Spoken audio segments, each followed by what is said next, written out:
All the knightly virtue in the world means nothing if you never tend to your mount or your gear.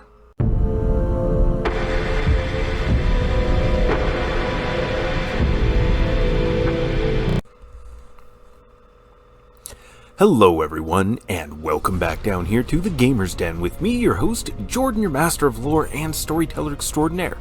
Continuing on and taking a look at the first edition Pathfinder Cavaliers equipment list, the things that are going to be essential to your adventuring career if you go with this class.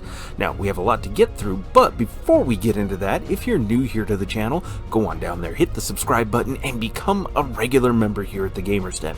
Or if you've already gone on ahead, joined the regiment, listed yourself on such an incredible roster of legendary heroes, then go on down to hit the like button and share the video far and wide. But now, let's start talking about your gear selection. And to start us off, of course, we have the main weapon, and for you, that's going to be the lance. Now, the lance is going to be dealing 1d6 or 1d8 points of damage plus your strength modifier, depending on if you are a small or medium-sized cavalier. And it's going to crit on a 20, but it gets a nice ×3 bonus. Now, in its special rules, it lists specifically that you deal double damage while mounted, and it goes up to triple with spirited charge, so definitely something ideal for fighting from horseback. Now, some things to note here when it comes to power attack. There was an FAQ release some time back in regards to power attacking with a two-handed weapon using a single hand. You actually still get that +3 damage modifier, so you take that -1 penalty for 3 extra damage. You just don't get to have strength and a half applied to the damage overall. So you have actually still got a pretty respectable damage output here, and that damage is tripled while using spirited charge. Now, some enchantments to really look at in this instance are things like Keen, which is a +1 bonus, which will double your critical threat range. Now, that's not the widest margin to increase by, but still, it increases your odds of actually landing a critical hit. The next I would recommend would be Cruel, another +1 bonus.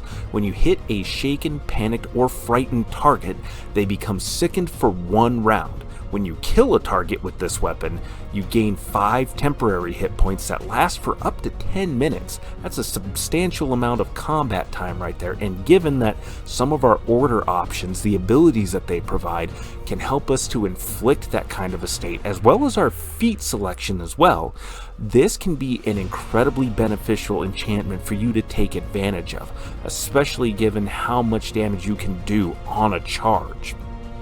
The next one I would recommend would be the Valiant enchantment, which is another +1 bonus. You gain an extra 1d6 damage, +2 combat maneuver bonus on sundering and disarm attempts, and a +4 combat maneuver defense on sunder and disarm against the challenged target. So when you challenge somebody, this gives you all kinds of bonuses against them, and also defense against them as well. And that extra 1d6 damage is nothing to sneeze at either. That's great for you to have. Definitely worthwhile. And the fact that all 3 of these are only a +1 enhancement bonus, this still leaves you room to get a lance enchanted all the way up to being a +5 weapon, and leaving you room for more enchantments to throw down as well. So, worthwhile to consider. But you are going to need a backup weapon, especially if you're ever on foot, which may well happen frequently depending on what your DM wants to throw at you. And I would recommend the Falchion. It goes great with strength builds. It's your main weapon, dealing 2d4 points of damage plus strength and a half modifier, and it crits on an 18 to 20 for ×2 damage. This is another one that would be well served by having Keen placed on it, as well as any of the other previously mentioned enchantments. But also consider looking at enchantments like Dispelling Burst, which counts as a +2 bonus. Your weapon holds Dispel and or Greater Dispel magic. The enhancement bonus of the weapon counts on the roll to dispel. So, if you have a +4 Falchion, you get a +4 bonus on the roll for dispelling the effects that may be on the target.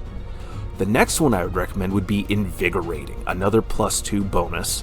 You reduce exhaustion, fatigue, or give a +2 morale bonus to attack and 10 feet to movement with this weapon. So this enchantment just, again, is good bonuses for you, reduced exhaustion and fatigue effects, and extra movement modifiers there. Definitely great to have. And then, just the general enchantments I might recommend would be things like Bane enchantments that should be applied based on what you most often fight. Undead, evil outsiders, etc. Same thing for any of the alignment-based enhancements as well. So if you enchant a weapon to be good so that it deals more damage against evil targets, that will be something ideal for you to utilize as well. Definitely well worth considering. But from there, we want to discuss a ranged option as well. Now, a composite longbow is an ideal start for you. It's a ranged weapon dealing 1d8 points of damage, or 1d6 if you're small, plus your strength modifier critting on a 20 to getting that ×3 modifier. Now, the strength bonus to damage depends on the rating that the bow is made for. So if it's only made for +1 strength, even if you have a +4, you're only going to get that +1 to damage out of it. So you will be looking at paying to scale that damage upwards down the line, unless you get the adaptive enchantment placed on there. It doesn't have any bonus. It doesn't count towards any of the maximum enhancement bonus that you're able to put on a weapon. It only costs gold pieces, 1,000 gold pieces to be specific. Your bow's strength rating now changes to match your bonus, so that can actually save you a pretty penny in the long run. Another one to consider would be the speed enchantment, which counts as a +3 bonus. Gets you an extra attack when you make a full attack action with the longbow. Now, this helps put more arrows in the air and helps you keep a little bit more competitive in any ranged attacking environments or any situations where you need to be using a bow or using any kind of ranged attacks. You're not going to be a primary dedicated archer, but it certainly doesn't hurt to have in your back pocket. Lastly, I would look at phase locking, another +2 bonus. Creatures damaged by a phase-locking weapon are affected by Dimensional Anchor for 1 round. Now this can be just the thing you need to make sure that an opponent is locked into place, and then you use your different order abilities to help your allies move into position, particularly if you're going with Order of the Dragon and getting them to move around and charge in on a target and keep them locked in place for additional rounds of combat.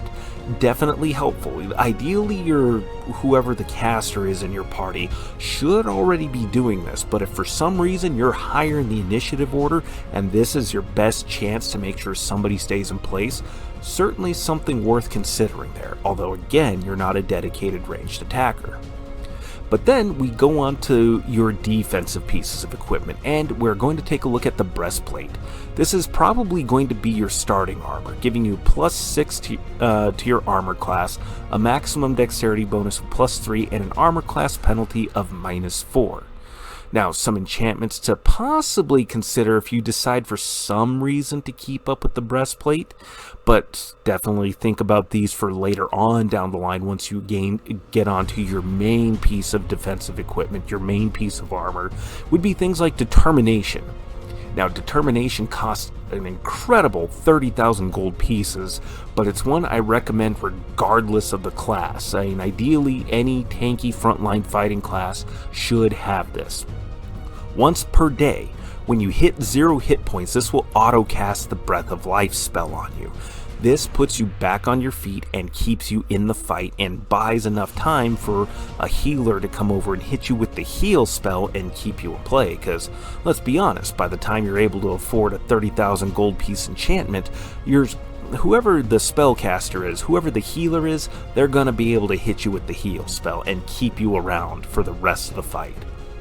Then I would also recommend Restful. 4,500 gold pieces, you only need 2 hours of rest and do not become fatigued while sleeping in this armor.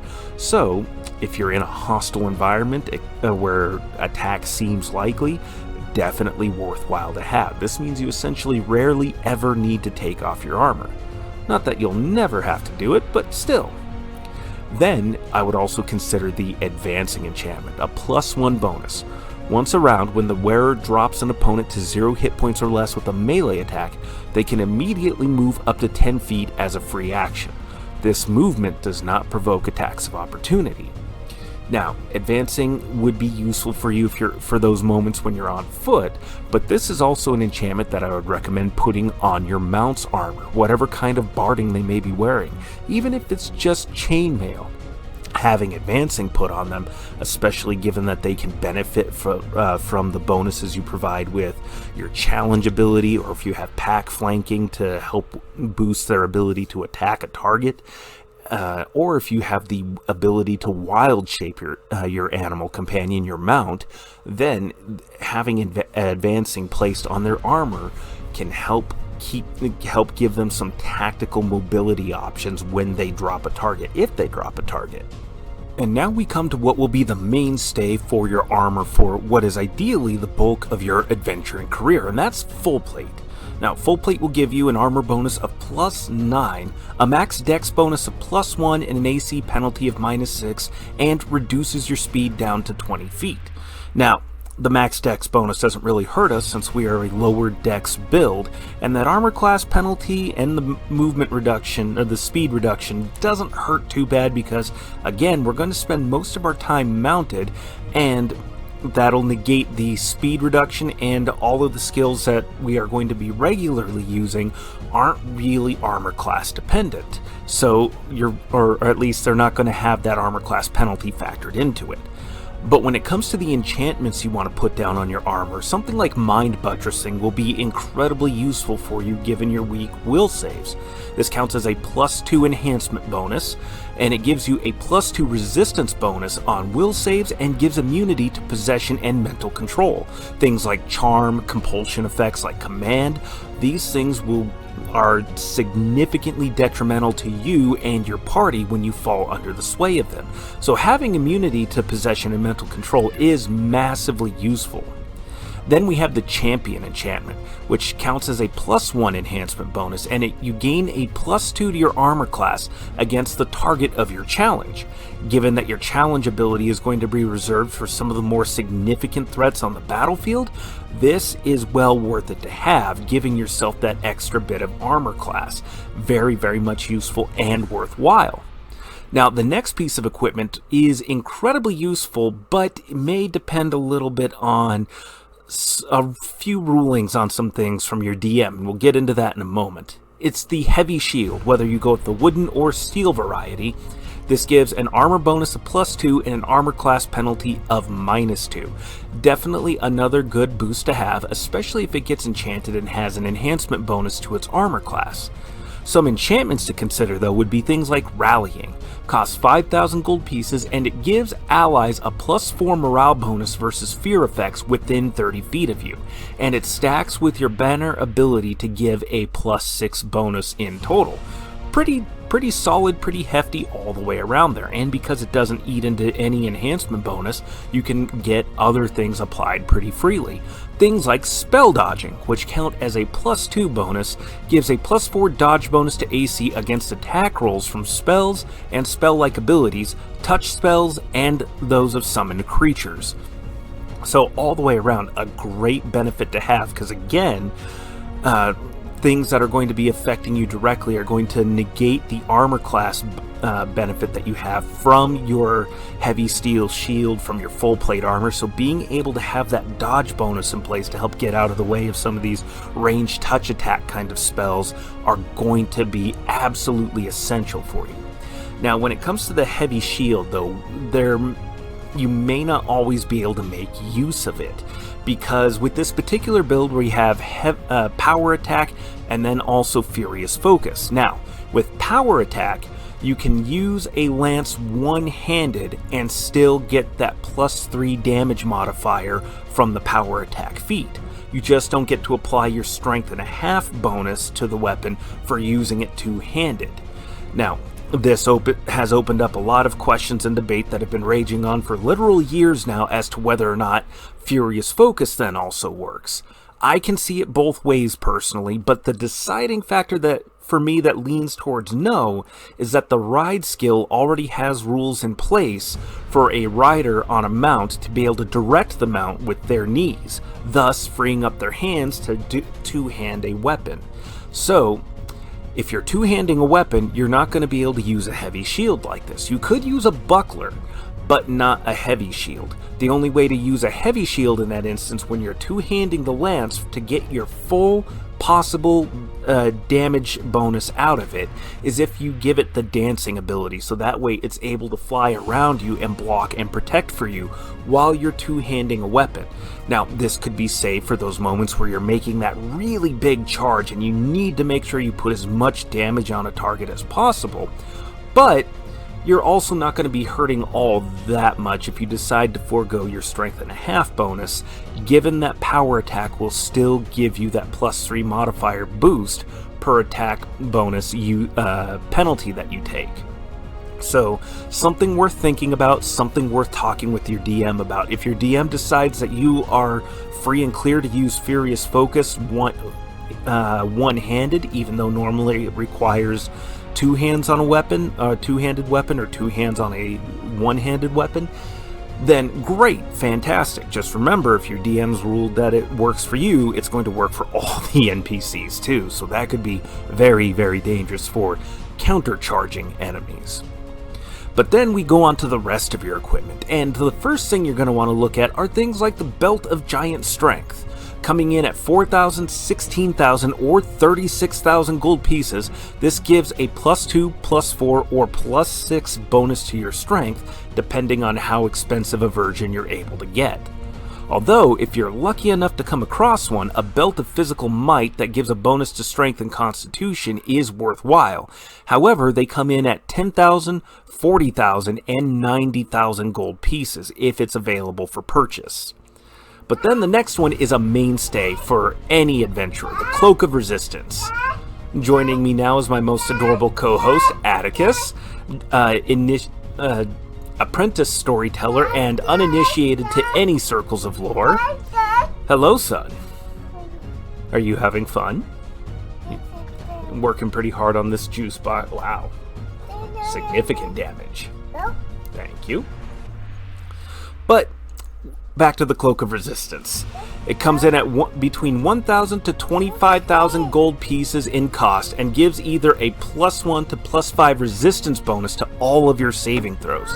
Now, this is also a useful item not only for you and your allies, but for your animal companion as well. Put one of these on your mount to boost their saving throws and help ensure that they're able to survive and make it through more fights with you.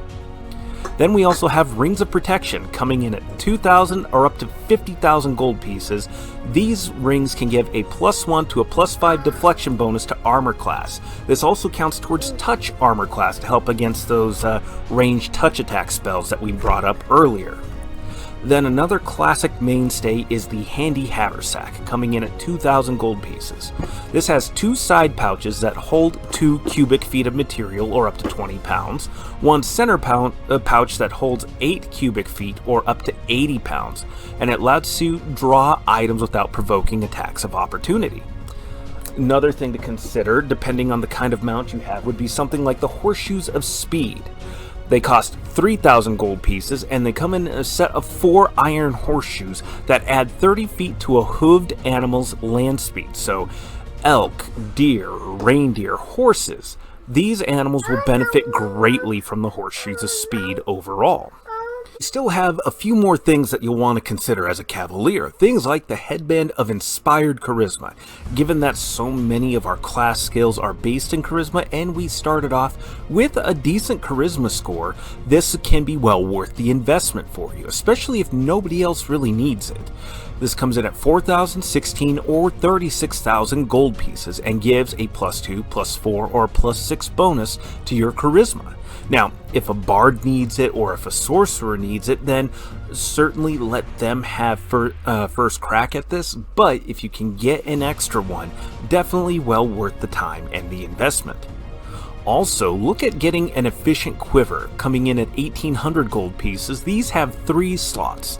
The first stores up to 60 items the size and shape of arrows. The second stores 18 objects similar in size to javelins, and the third stores 6 objects the size and shape of bows. You can use this to store wands, rods, spears, so many different kinds of implements. Certainly, you can use this to store a couple of different kinds of lances, especially if you faced a fairly wide enough range of enemies frequently enough that you want to have a different weapon with a different bane or alignment enchantment on it to get an extra damage boost. This is definitely incredibly useful for you given the variety of weapons that you may need, especially since you want to maximize your damage output on every hit, given that most rounds when you're using Spirited Charge, that's going to probably be your one attack for that round.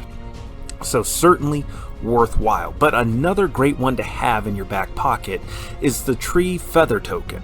Costs only 400 gold pieces, and this causes an oak to instantly spring up with a 5-foot diameter trunk, 60 feet tall, and with a 40-foot diameter top. And why would you want this? Well, you do a lot of charging, but it might be worthwhile to break up enemy formations, so that way you have a little bit of cover in some places, or have to worry less about taking quite so many attacks of opportunity. Also, if you're dealing with any counter charges, this can help break up their lines of attack. And certainly if you're working with, say, a ranger who can use tree stride, they can use that to maneuver around the battlefield and be able to attack from unexpected angles, especially if they're more of an archer build. This can let them get to a high up spot that cavalry can't as easily threaten, and grant them the ability to rain down arrows from an elevated position. Another item that is specifically for you would be the vambraces of the tactician. These cost 8,000 gold pieces, and these will help you to count as 2 levels higher for determining your challenge special abilities. Usable once a day as a swift action, these can also increase the area of your tactician ability to a 60-foot radius, certainly allowing you to encompass all of your allies, especially if you've had to spread out a little bit. Though, more often than not, a 30-foot radius should be more than sufficient, but these are still a handy thing to have in the back pocket for those unexpected situations where you need to have a wider net cast for your tactician ability, whether it's making sure all of your allies are caught in that area, or you have more allies than you would have thought and you want to get as many as possible caught up with this. But what do you think? Go on down to the comments below and leave your thoughts. Did you like this list of different bits of equipment and enchanted items, or did you dislike it? Or is there anything that you might recommend or throw into the mix here? Certainly there are lots of options, and many of these pieces of equipment are those that are just going to be valuable to any class, no matter what the adventure or setting may be. But go on down, let me know your thoughts so we can engage in discussion. Hit those like or dislike buttons, and remember, if you're new here to the channel, go on down there, hit the excuse me if I could talk, hit the subscribe button and become a regular member here at the Gamers Den. But with all that said, I've been your host, Jordan, your master of lore and storyteller extraordinaire. Thank you all so very much for your time, and you all have yourselves a good night.